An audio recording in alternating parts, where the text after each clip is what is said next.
I will take the ring to Mordor. 2 hours later.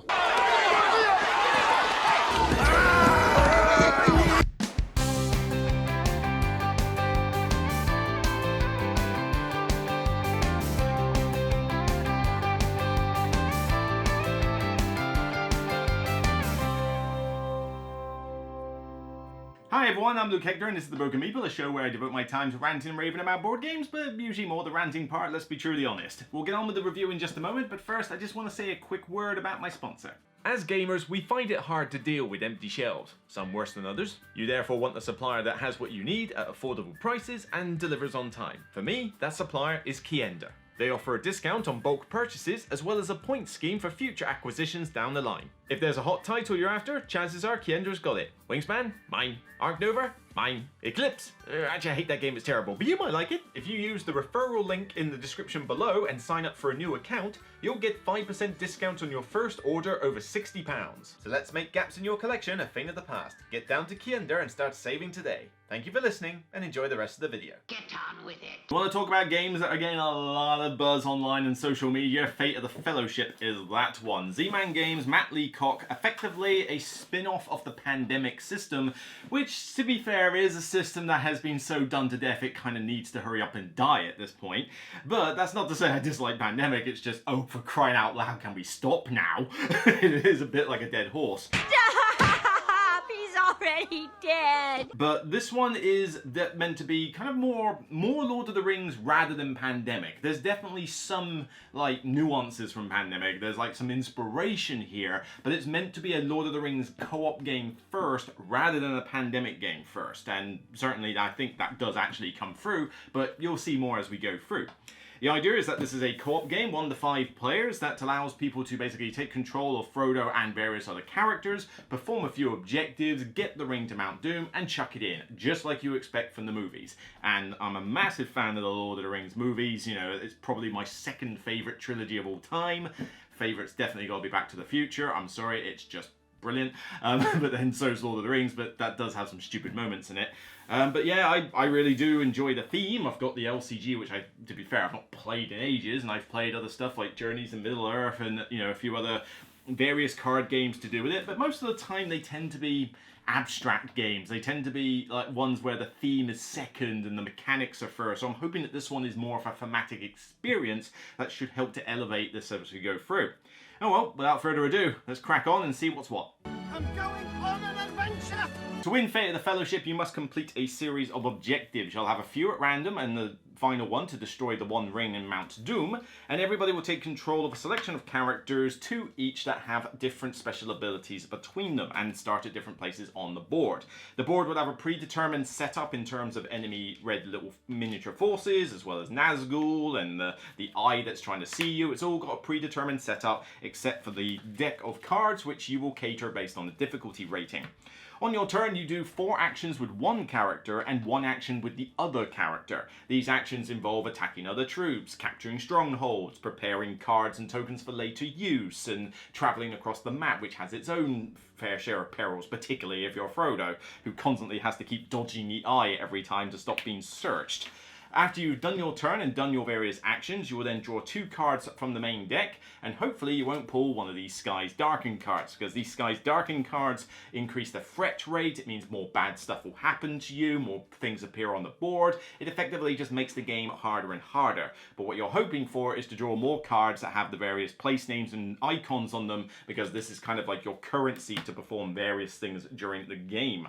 Once you have done that side though, the shadow player effectively, or the game, gets to have its own little phase where it draws so many cards from this deck based on the threat level, and the idea is that they have 2 aspects to them. A movement action where troops will move along the map and try to get to havens to basically conquer them, or it will have a reinforcement action at the bottom which basically mucks around with the Nazgûl, the Eye, and puts more troops on the board. But what dictates which one of those 2 you use is entirely based on whether it's got a red flag or a black banner on the back of the card on top of the deck when you resolve a card. So you've got to do each one individually.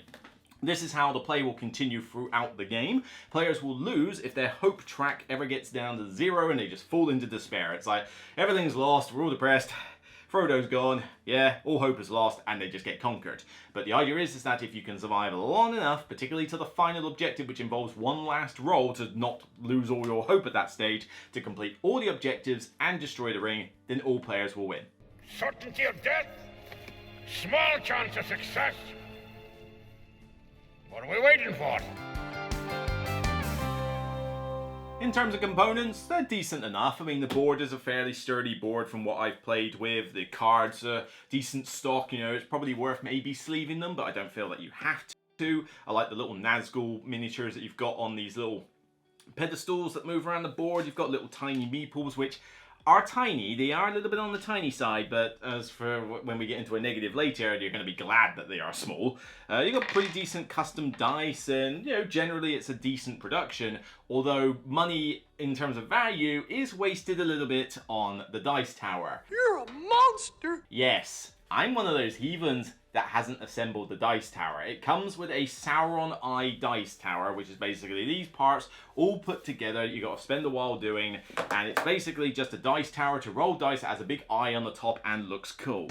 Sorry, I can't be bothered to assemble that thing. It looks cool on the table, and if you want to use it, go right ahead, but when it comes to looking at different accessories for games and ranking like which ones are great for me, like inserts and, you know, dice trays and stuff like that, you have to go pretty far down the list before you hit dice towers, which, you know, sorry guys, I gotta say it, dice towers are one of the most pointless accessories in board gaming. I don't get the idea that I need to have some construction thing on the board that takes up space, blocks line of sight and everything, just to do this. Wow, I mean, that is so hard to accomplish, you know, I don't need to have some weird tower that I drop things in and let the dice roll, okay, and, I mean, that's a personal thing, I'm not griping at the game for it, but, you know, just understand I haven't assembled this, and I don't intend to. Stupid fat hobbit. It ruins it. But this is where a lot of the money for the game has kind of gone to. You know, you've got decent components and a decent dice tower looks-wise, but that does mean that the cost of the game has gone up as a result, and I feel that they just cut out the dice tower, they could have cut the cost of this game down by a decent chunk. Really spectacular, spared no expense. The biggest praise for this game, I think I can say, is just the variety of the setup and game arcs that you can have. Mainly because you've got a decent array of characters here. I mean, more so than any other pandemic game I think that's ever come before it. All the major characters, I mean, Éomer, Boromir, Galadriel, Gimli, Arwen, Frodo and Sam, Aragorn, Gollum, Éowyn, Legolas, Gandalf, Merry and Pippin, and Faramir. The artwork is okay, it's a little bit weird in places, and I must admit, Éowyn kind of looks more like a guy than it does a woman, actually, to be perfectly fair. I'm not entirely certain what the character is meant to look like in the books, but when you compare the picture of this Éowyn with the one from the movies, I feel like I've got a preference as to which Éowyn I prefer. But, I mean, given that she was meant to hide amongst all the soldiers as a man in order to get into battle, well, I suppose it kind of makes sense. But, I don't know, the artwork is a little bit iffy in places. But that aside, the selection of characters is pretty cool. And they've all got 2, if not 3 different abilities on them. And you're going to get 2 of them every game. And different combos are going to have different effects. Some are definitely a lot more powerful than others, though. You know, you could combine, like, Arwen and Aragorn and have a pretty good time mustering an elvish army and just decimating things across the board. If you're playing Frodo with Gollum, I'm pretty certain that Gollum is slightly overpowered. Or actually, no, not slightly. He is overpowered. This guy trivializes search rolls for a lot of the game, and if you keep Frodo and Gollum together, as long as you get over his little minor negative, which is not that hard to deal with, you can basically just march across the board, basically whistling about, ooh, how I'm going to destroy the ring or something, and Sauron can't seem to do anything about it. It's kind of, you know, he basically just makes that aspect of the game, like, somewhat easy. But, yeah, there are certain characters that won't synergize as well with each other, and you're meant to do them at random, so you are going to get different combinations. But certainly, if you were to pick the characters that you want, you could end up with some pretty insane combos. But again, a lot of them, and I'm glad that it's not just one ability. It's not just, you know, if Éowyn's, you know, well, actually, let's take another example. Let's take let's take Arwen. Okay, let's say if Arwen's only ability was when you muster for new troops in a location, that's Elvish, you don't need to spend certain icons for it, and that was it. that'd be a pretty boring ability. But then on top of that, she's got send aid, where when she prepares, if she's in the region, you know, if the criteria matches, you get to ditch, you know, give cards across the entire board. Then you've also got the give counsel ability, where every time you use fellowship, the card doesn't have to match the region, and there's stuff like so. You've got all these other cool, pretty powerful abilities. 2 of them as well. So you've got a lot of stuff to play with on your turn. I also love the subjective deck. This needed to be in previous games of Pandemic because this is quite insane. You've got to have the destroy the one ring objective, and then after that you've got 3 at random, possibly more if you really want the difficulty higher. Out of all these, there's a lot, and they are pretty different, you know, for a few of them. I mean, some of them are rinse repeat.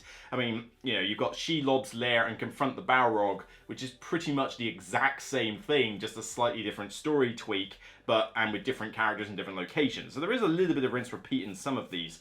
But, I mean, you've got, you know, Arwen unfurls the banner, lay bare the pitch, challenge Sauron, attain the blessing of the elves, Rangers secure Eredor, you know, free Theoden's mind, Saruman, your staff is broken, confront the Balrog, confront Shelob, please kill that spider, I hate Shelob, unseat Denethor, Boromir reclaims his honor. There's a lot in here, and you're using 3 at random.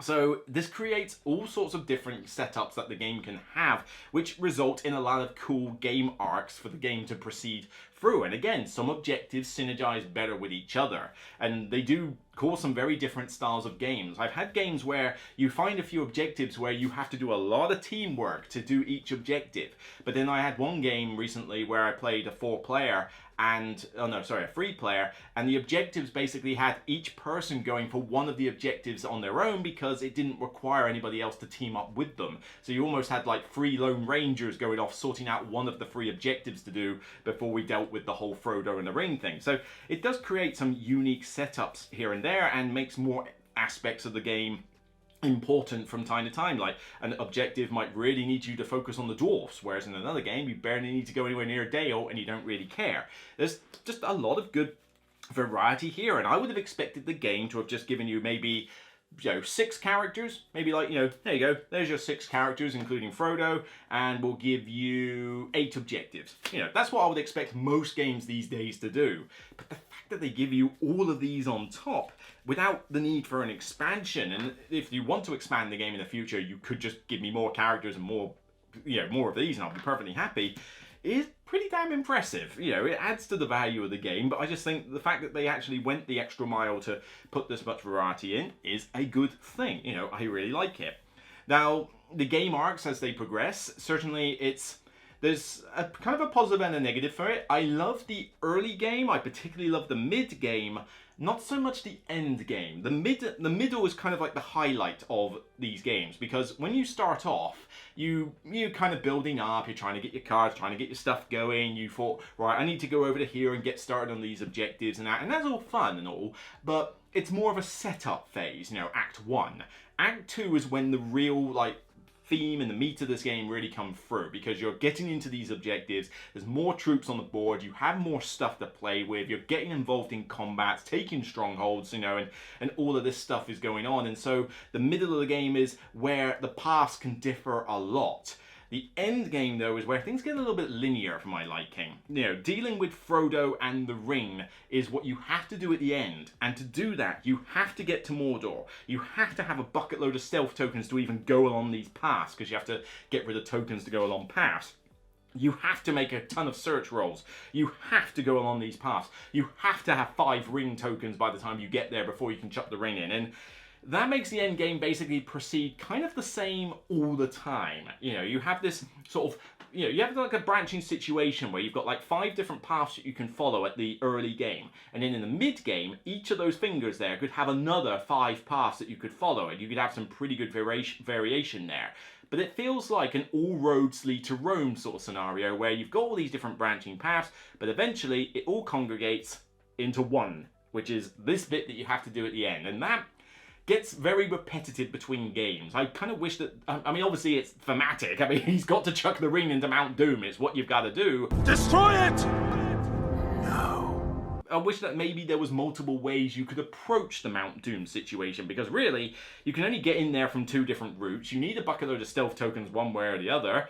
And there's not a huge amount of difference between the routes anyway. One's just slightly longer but requires the same amount of tokens over time, and one's a little bit shorter but requires a lot of them all at once. I mean, that's basically your difference between the two, and it's just, it kind of like, a lot of the times I play this and I go, whoa, this is really good up to this point, and then at the very end I'm like, oh yeah, we gotta get this bit done. Alright, let's see if we can get this bit done now. And that's a little bit of a negative that comes into play, but that's after you've gone through 2 very solid acts before then. Rules to the game are pretty straightforward. You've got a reasonable amount of text to deal with from the objectives and, you know, dealing with a lot of abilities that you're juggling around. But in terms of the main rules, not that difficult. You've got a couple of reference cards per player. You've got reference aids on the back of the book itself. And the book is not the largest book in the world. It's pretty big text with a lot of pictorial examples.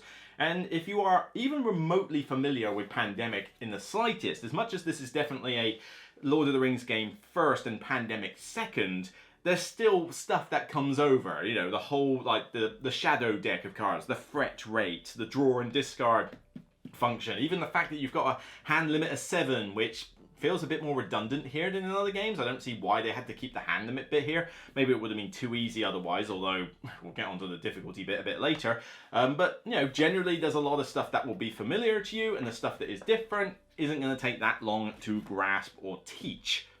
Right. Where are we going?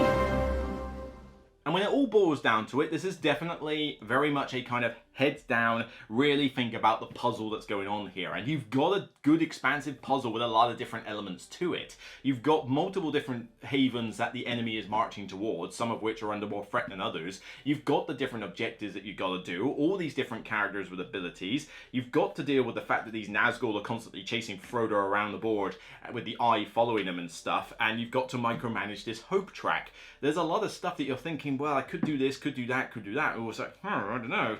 And it's going to require you to cooperate a lot with other players. Now, being a co-op, this does sometimes fall a little victim to the alpha player syndrome. Throw yourself in next time and rid us of your stupidity.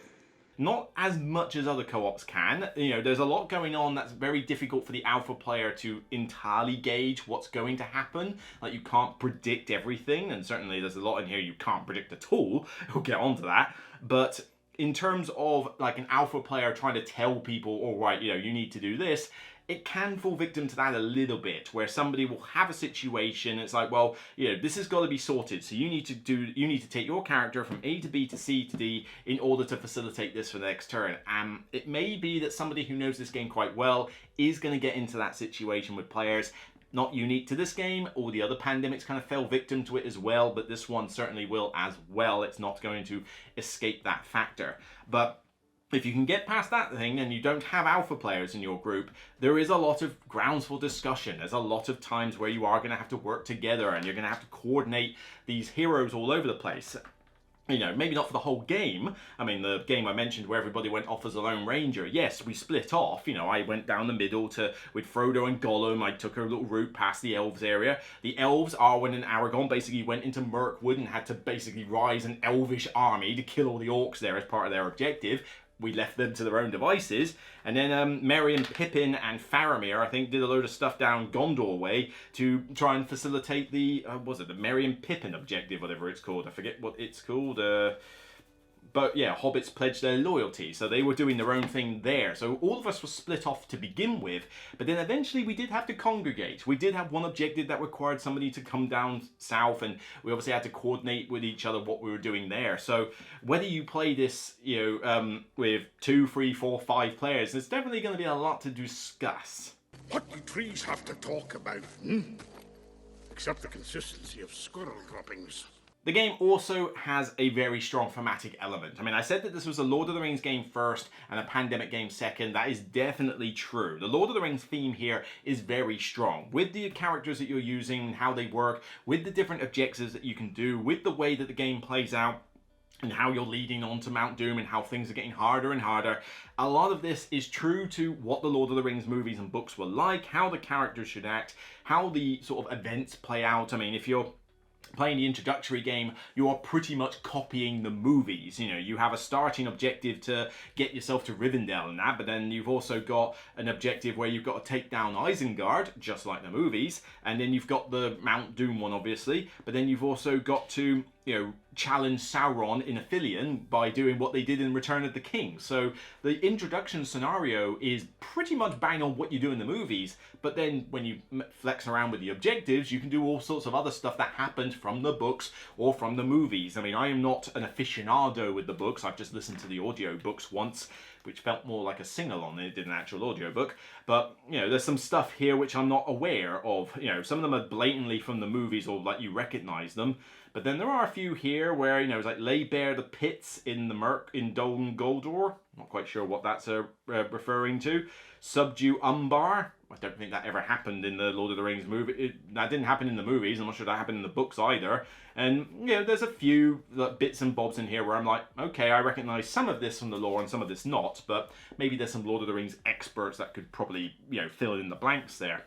But even that tiny little blemish aside, this game feels like Lord of the Rings. It's not just a pasted on theme to try and sell more copies. No, this one actually had some thought go into it. Thank goodness, because it's about time that somebody did that with Lord of the Rings. How hard can it be? And the game comes with a pretty effective solo mode. I'm not doing a separate section for this because there's not a huge amount of rules changes.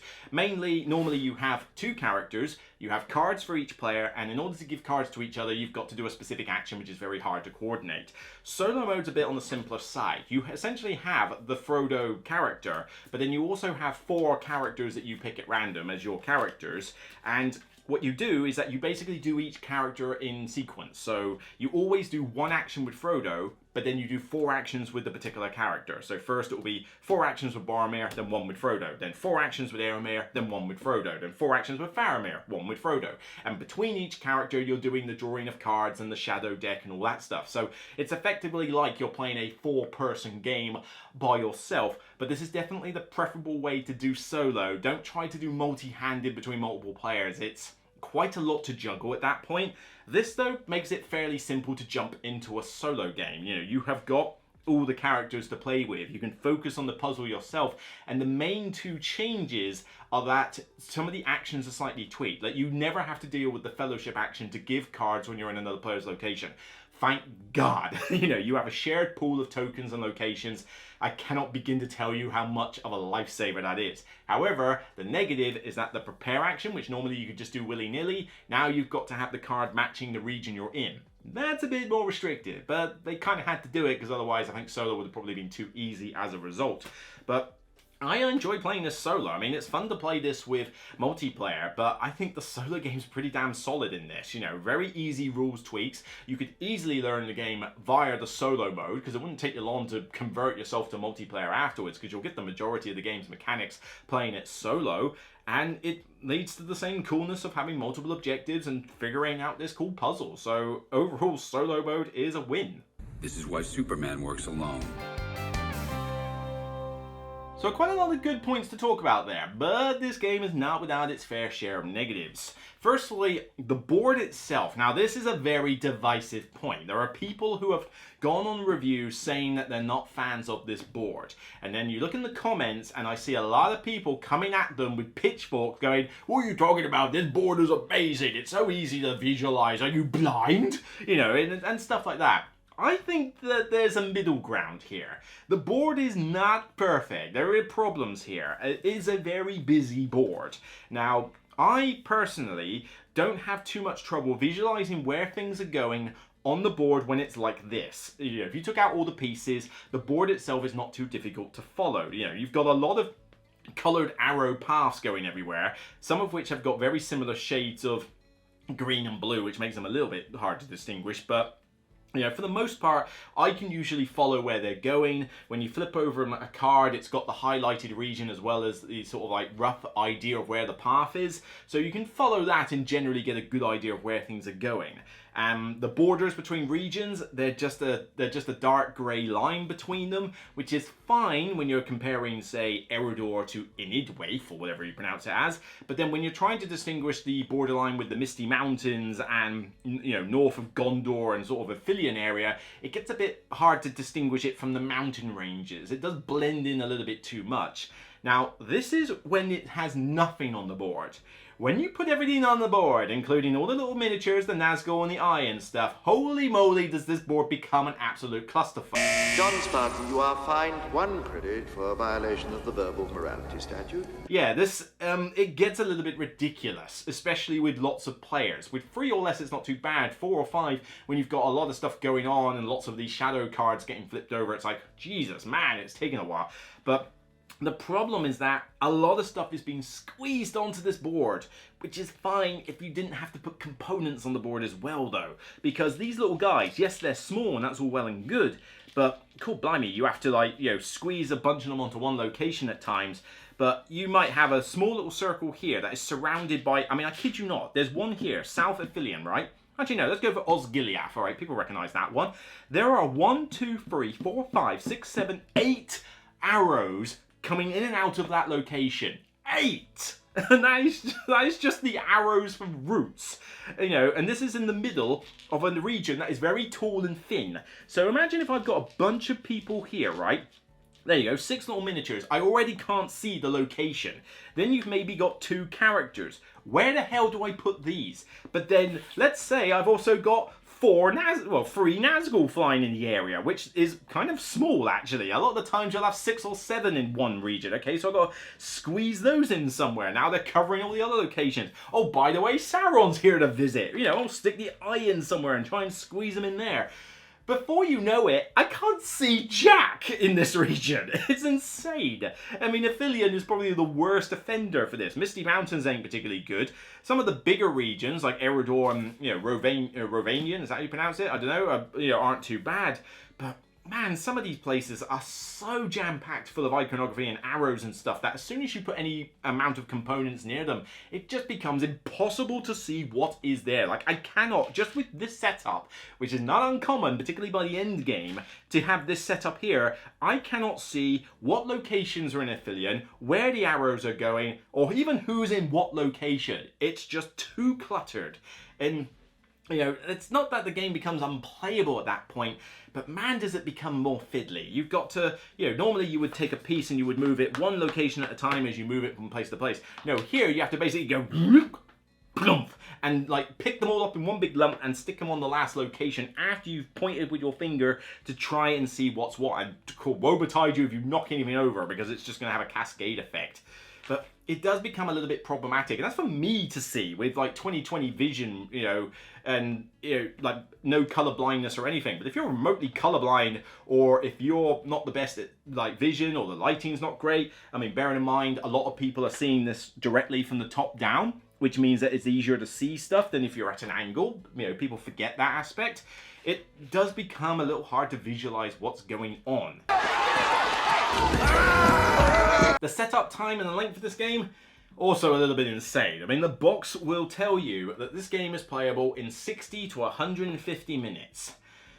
I mean, technically that's true, but let's expand both of those extremes a little bit. This is more of a game that can be played in anywhere between 15 minutes to about 3.5 hours, because the game doesn't really know when it wants to end, and a lot of that is going to be based on the difficulty spikes, because this game has a thing where basically you could play the game in 15 minutes, if it hoses you at the very start, which it could feasibly do. Oh, listen, you just gotta give me more time. Ah! Don't make a fool out of me, man.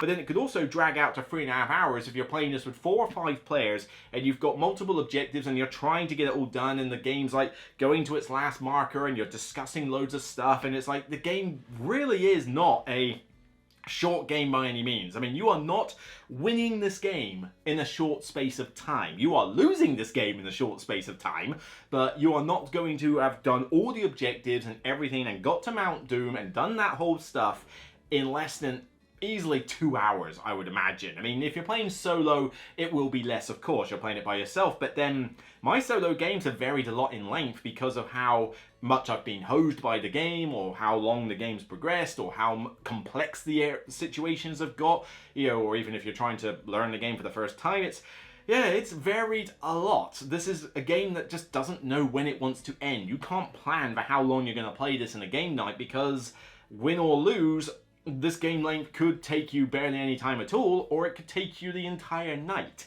And you do feel that length when it starts creeping into that 2 hour plus mark. I mean, 2 hours is kind of fine, I think, for this. Like, you've done a lot of discussion, a lot of thinking's going on and that, but then when it starts getting to 2.5, 3, potentially 3.5, I have seen 3.5 hour games of this, it's like, holy Christ, this needs to end. You know, this needs to end at some point. It's just a little bit erratic on that. This isn't helped also by the fact that the setup takes an eternity to do. I mean, the setup for this game, I kid you not, this is the rulebook, right? And I told you the rules are not, you know, they're not complicated. It's not a complicated setup, but here we go. So there are 1, 2, 3, 4, 5 pages devoted entirely to setup. Just the setup, nothing else. And there are a total of 10 steps, which doesn't sound like a lot, but there's a lot of stuff you do in these steps. I mean, you've got to create the shadow deck itself. You've got to choose the objectives that you're going to do. You've got to add troops to very specific locations on the board, and you've got to look for these very tiny little markers that say where the starting troops are. Very easily missed unless you study the list here in detail and make certain that you haven't missed a beat. You've then got to put all the 18 different red troops all over the place in various spots. Again, look at the list. Then you've got to draw 9 cards from here and put more stuff on the board. Then you've actually got to deal with the character selection for everybody. Get the players and find out where they go on the board. Then you've got to actually create the deck itself of player cards. You've got, right, well, what difficulty are you playing on? Right, I need to create a bunch of stacks of these cards. I need to put the Skies Darkened cards in here. Shuffle each of these once, then stack them on top. How long is this going to take? Can we start now? Jeez, it takes a while. And when you play this solo and you've got to do all of that yourself, it is kind of noticeable that by the time you're done with the setup and you're about to start the game, you might just have a little cry. You might have a little weep, because by the time you get to the end of the setup, you're like, I can finally play. It's so quiet. It's so quiet. Oh man, it does take a while to do. And if you're teaching players this game, it's not like they can really help you a lot with the setup. They can only do so much. So it's just a bit of a chore to get it all done. And this is also factoring into the extended play length. Now, when you're playing a pandemic game, you accept that there's an aspect of luck involved. You've got the luck of the card drawers when you're drawing from your own deck. You've got the luck of the draw from the Fret deck. This game likes to take that to another level of the randomness factor. This one has got a very high swing factor. Despite the fact that it is kind of a heads down, figure out the puzzle type of game, boy does this game like to throw you for a loop at times and make you realize that kind of no matter what you do sometimes, fate just kind of has you screwed. And you know, the luck aspect comes in various ways. I mean, firstly, you are drawing cards from your player deck at random. Do you get the icons that you want? Do you get the regions that match up? Are the Skies Darkened cards literally next door to each other in a deck? I mean, you don't do anything particularly special with the stacks of cards, so you could feasibly have a situation where 2 Skies Darkened cards are right next door to each other. That can happen, you know, just based on unlucky setup. And you could have a Skies Darkened card on the first turn of the game. Like, all I've had a chance to do is prepare a couple of cards, move 1 or 2 spaces, and that's it. And all of a sudden, now it's like the Skies Darken and all bad stuff happens. It's like, give me a second, but he just moved. It's like, seriously. And on top of that, you've also got this Fret deck here, which has the problem of being very unpredictable. When you have the Fret deck in normal pandemic games, you have just city names. That's all it is, city names. London, Moscow, and all that lot. And when the Fret deck sort of gets shuffled back on top when the, what they call the epidemic cards come out, you have an idea of what cards are going to come out again because you know what you've discarded and they're just city names. That's it. They go on top of the deck. I know that London is coming out. I don't know when it's coming out, but it's coming out. Is London a threat? We need to do something about that. You can predict that this is going to happen. You just don't know the exact timing, okay? Here, though, there's an added problem. With the cool factor that you have got 2 different aspects of a card, being a bit of a double-edged sword because it makes it very difficult to predict what this deck's going to throw at you. Because of the fact that the top of the deck being a red flag or the black banner dictates what the card does. I might have these cards that I have shuffled together and shoved back on the deck. I know in here that, let's see, we'll look at this one for example, I've got a reasonable amount of purple arrow cards on here, all leading to the Grey Havens. Okay, Grey Havens has got a fair bit of troops going towards it. That's a bit of a threat. We probably need to defend Grey Havens a bit. The thing is, though, is you might draw every single one of those cards with a black banner. which means that you never move these troops. Instead, you do something else on the card. So because you've got all of these different cards on top of the deck with two different outcomes based entirely on a random modifier, you can't really predict what these things are going to do. I mean, yeah, it's like, okay, I've shuffled a bunch of these cards and I know it's potentially going to be a problem, but it may not be a problem. It may generate something even worse. I mean, it may be that, well, you know, it's okay. We've shuffled a bunch of these on. We didn't have to worry about the strongholds. Great, you know, not a problem. But all of a sudden, it means now that Frodo has just been searched, like basically strip searched by Sauron's eye, you know, to the point where we've lost all our hope. And this hope track can plummet without any, like, warning whatsoever. Because the black aspects of these cards basically move Nazgûl to, you know, where the eye or Frodo is. And it's not difficult for all the Nazgûl to be on Frodo's location at any one time, and shifts the eye directly to where his region is. And this eye, Jesus Christ, I have never seen a more skittery, twitchy eye in history. I mean, in the movies, yeah, Sauron's there and he's got his eye and he's looking for Frodo, but he's kind of like, where is he? Where is that little git? Eh? Where is he? Eh? Da, da, da, da, da. This guy is practically doing a cartoon thing of peeking around a mountain at Frodo every 5 seconds. It's just like, he's like, nope, you can't see me, but it's just basically like a cartoon, because it's so easy for this eye to get focused on Frodo's location with a bucket load of Nazgûl. So when you try to distract the eye with other players doing combats in various regions and stuff, it does feel like it's all for nothing at times. You know, Gandalf goes to this location and goes, right, I'm attacking some orcs here. The eye is over here. Fantastic. Yes, we've distracted it. Now you've got a chance to move Frodo, and instantly, as soon as you flip over 3 cards in this deck, 2 Nazgûl to Frodo's location, eye goes to Frodo's location. Now is the eye in Frodo's location, in which case do a search. Everything you did didn't matter at that point. This game likes to punch you in the face without a moment's notice by pure bad luck. And, you know, yes, that was a factor in other pandemic games, but boy, do you notice it here. When I mentioned the 15-minute timer thing, it's feasibly possible to die on the first couple of turns, because you could just have a situation where the cards you draw force you not only to have, you know, the eye search for Frodo immediately, bearing in mind that when you draw a Skies Darkened card from here, if the eye is in Frodo's region, which it is at the start of the game, then you lose 2 hope. You might not have had a chance to get the eye away from that location before you draw one of these cards, and you've already lost 2 of your starting 6 hope. And then you have to roll a search roll. Well, you might have to roll, say, 3 or 4 dice in order to do it. There's, you know, a couple of ways that you can, you know, lose hope on this die. One is mitigated with a haven, but, you know, you may just roll the dice in such a way that you end up losing most of your hope within the first, like, couple of turns, and then you just can't build it up and then you lose in 0. I mean, it is feasibly possible for you to roll that badly. Wait, my cheating unit malfunctioned. People are sort of complaining that they tend to lose this game a lot in introductory mode.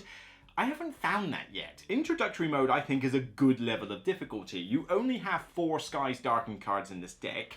You have the 3 objectives and Frodo with the ring. If you use the normal characters in the first game scenario, they are very good synergizing characters. But even if you flex up the characters a little bit for introductory difficulty, you should be able to beat the game. I mean, I have lost on introductory difficulty, but usually down to a run of bad luck. If you are playing the game reasonably competently, you should win on that difficulty. And outside of those rounds of bad luck, I feel like I've won more of the games on introductory mode than I have on standard, because usually I've wanted to teach the game to people on introductory mode, and I wanted to play it solo on that to begin with. When you up it to standard mode, the difficulty does spike quite drastically. Even just the idea of having one of these 5, you know, having 5 Skies Darkened cards in here rather than 4, is quite a difficulty spike in itself, but, you know, also just like what sort of stuff can go on around the board. But as I say, it's not so much the difficulty setting that dictates how hard the game is, it's just what goes on with the cards that dictates it. You could play an introductory level scenario and just have it play out like an extreme difficult epic length game because everything's just going bad.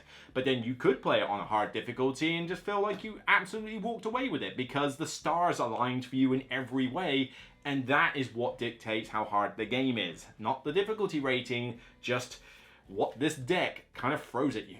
Boy, that escalated quickly. The game also does feel like there's some dead actions here and there. There's not that many different actions that you can do, and some of them you won't be able to do because you're not in the right location. Like there's nobody there for you to attack, there's nobody for you to give a card to, etc. So sometimes you do find that you are basically trying to figure out, well, what do I do with this character for 4 actions? I can't really do anything. I mean, it's detrimental to me if I move away from this location because we need to be here for this objective, but then I can't muster any more troops there. I haven't got the tokens to get any more troops. I mean, am I just going to be preparing cards? Well, I can only prepare so many, and, you know, that just feels like a bit of a meh turn. The prepare action is useful because it's good to have these tokens, but the prepare action kind of feels like you didn't have anything fun to do on your turn, therefore do prepare. You know, you don't really do prepare actions and go, well, that was an epic turn. No, it's just like, well, I ain't got nothing else better to do. I guess I'll prepare this and this and this, you know, fine. But then if you haven't got many cards in your hand, you can't even do that. So there's going to be limits on when that's useful. And this happens more often than I would like. You know, it's not like crazy all the time, but there were times where in some of the games where I go, all right, this character can do quite a lot, right, I've barely got enough actions to do what I need to do down here, and somebody else up the top is like, well, I'm kind of just waiting for you to hurry up and get this bit done, you know, so what am I meant to do while I'm here? This is, you know, I can't do much for these characters, you know, okay, I guess I'll just prepare, guess I'll grab a couple of Elvish troops, you know, and, you know, sometimes it does, like, you know, feel a little bit, not so much constrained, but like some players do feel like they're not doing as much as others. I also find that whoever controls the Frodo character doesn't get as much fun as everybody else, because everybody else is going around like trying to, you know, get troops and, you know, kill off armies and do objectives and stuff like that, whereas the Frodo player basically is just move. That's basically all Frodo does. I mean, you've got like a Hail Mary pass for putting on the ring if you're really desperate, but for the most part, your ability is just basically, when you prepare, if you're in a right location, you might get another token. That's basically it, but you've also got this problem that every time you travel, you've got to spend the stealth tokens or take the search roll, which could basically be a case of, oh, that search roll didn't do anything, or it just completely screwed us. You know, you don't know. The dice are going to dictate this. And that's all you do. You just move across the board. And it's not, you know, rocket science to sort of tell which route you ought to take, you know, in terms of, you know, what, shall I go through this route that's like, you know, fairly clean and not got many troops? Or shall I go through this region which is completely covered in Nazgûl? Well, I don't know. What do you think? I can't do this, Sam. You know, it's not hard to figure that out. But it's also not that fun. You know, I played a game where I controlled Frodo and Gollum. Gollum pretty much trivializes a lot of the search rolls. I think he's overpowered as a character. But when you play both of them together, you're basically just, right, here's Gollum, here's Frodo, and just go, boop, ba-dum, ba-dum, ba-dum, ba-dum, ba-dum, ba-dum, get to the end, done.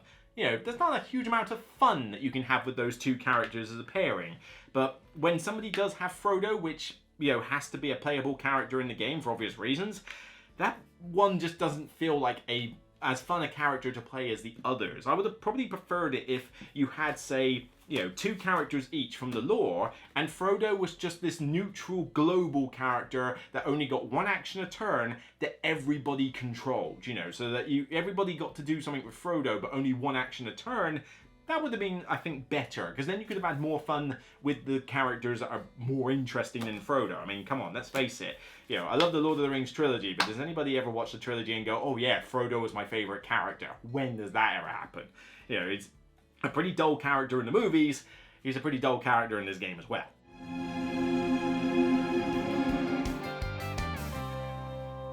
Fate of the Fellowship definitely has a good mix of good and bad points to say about it. I mean, a lot of people are praising this as like the game of the year for 2025. I certainly wouldn't go as far as that. For that, you are forgiving quite a lot in this game.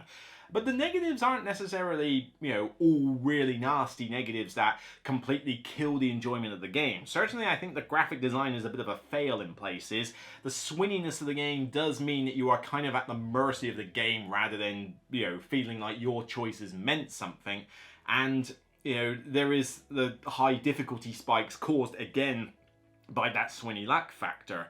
But, you know, there's a lot to praise. There is a good amount of variety in the characters, the objectives, and both of those two combined together are going to lead to some very different playing games, you know, different game arcs or different focuses, whether it's more to do with combat or more to do with fast travel and everything. It's a bit sucky that the end game is the exact same objective, so you sort of play through 2 really good acts of a game, and then you get to the last bit, which is like, yeah, we got to get this Mount Doom bit out of the way, and having to end the game on a die roll can feel a little anticlimactic, you know, like, right, we've got to the end, roll, and we lost. You know, it's like, and roll, and we've won. You know, and sometimes you might get to the end and it's like, what do I need to roll? We can't physically lose. I don't roll enough dice to lose that much hope. Okay, we win then. You know, that little feeling is a little bit, you know, problematic along with that. But it's an easy game to learn. The solo mode is pretty good fun and not a big rules teach on top of the normal multiplayer rules. You know, it's got some familiarities to Pandemic, and even though the game I think is a little constrained by some of the requirements to stick to the Pandemic system, the game still feels like a Lord of the Rings game first, and it's very thematic in how it operates. Yes, I didn't want to build the stupid dice tower, but if you want to build it, it looks cool and it adds to the theme as well. You know, I just can't be bothered to assemble an accessory I'm never going to care about. So, you know, there's some good and bad stuff here. I do think that the negatives hold this game back a bit, but I do enjoy it. I do like to play this. The random length, a bit of a problem. I would like it to be a bit more constrained, but as a solo game, I could see myself playing this quite a few times. Once you get past the setup, you know, it is a bit of a problem on that regard, but overall it's still an enjoyable game, and I would give it a 7 out of 10. It's a good game. You know, it's held back by some of those negatives, and I did contemplate a 6. I mean, it was tempted to give it a 6, and I think it's probably a 6 out of 10 when you include 4 or 5 players. I think when you get to that level where it's like, whew, there's a lot going on, this game's going to take a while, there's definitely stuff happening, but, you know, you play this with people who are fans of the Pandemic system, they're going to get something out of this. If they're fans of Lord of the Rings, you're definitely going to get something out of this. Certainly that helps me in some respect. I don't think that there's a bias with this. I mean, you could have made this any theme and I would have probably still given it a similar rating, but the fact that they didn't just paste the theme onto the game, they actually took care with it, is a plus point and deserves credit for it. But, you know, the fact that the board is very cluttered, the fact that the random swinginess of how the game cards work being very unpredictable and just being very spiky with its difficulty can lead to some bad games now and again. And, you know, that stuff are negatives that have to be considered. I can't, you know, kind of fully understand how somebody can forgive a lot of those negatives and call this like a 9 or a 10 out of 10 game, because there's just too much holding it back for that. But the game overall is a solid game. It just has some setbacks to make it truly amazing, which it could have been. Like, there's a bit of lost potential here, and I could see where the potential was, but it never quite meets that full level to it. But that's by no means saying it's a bad game or one I wouldn't recommend. I'd give this one a 7 out of 10, though I did contemplate a 6, and I think player scaling wise, the rating would go down when you get to higher length players. 1 to 3 players, I think this is a 7 out of 10 easily. 4 to 5, probably a 6 out of 10, maybe even less with the 5-player game. I mean, you can play it with 5, but, oh blimey, I have seen those games go on for decades in length. I probably would never want to, you know, I've tried it with 5. It was a long game. I wouldn't want to do it again, you know, so 5, probably not the recommended, like, player count for this. They always put it on the box to sell more copies. We know this, okay? But, you know, overall, the game has more good than bad. The bad just kind of sets it back enough that I can't say, oh, this is amazing, and certainly I don't quite get Game of the Year 2025. There's just too much here that you've got to forgive to allow yourself to think that. But it's still good, it's still thematic, it's still got a decent amount of variety, it's still, you know, good and puzzly.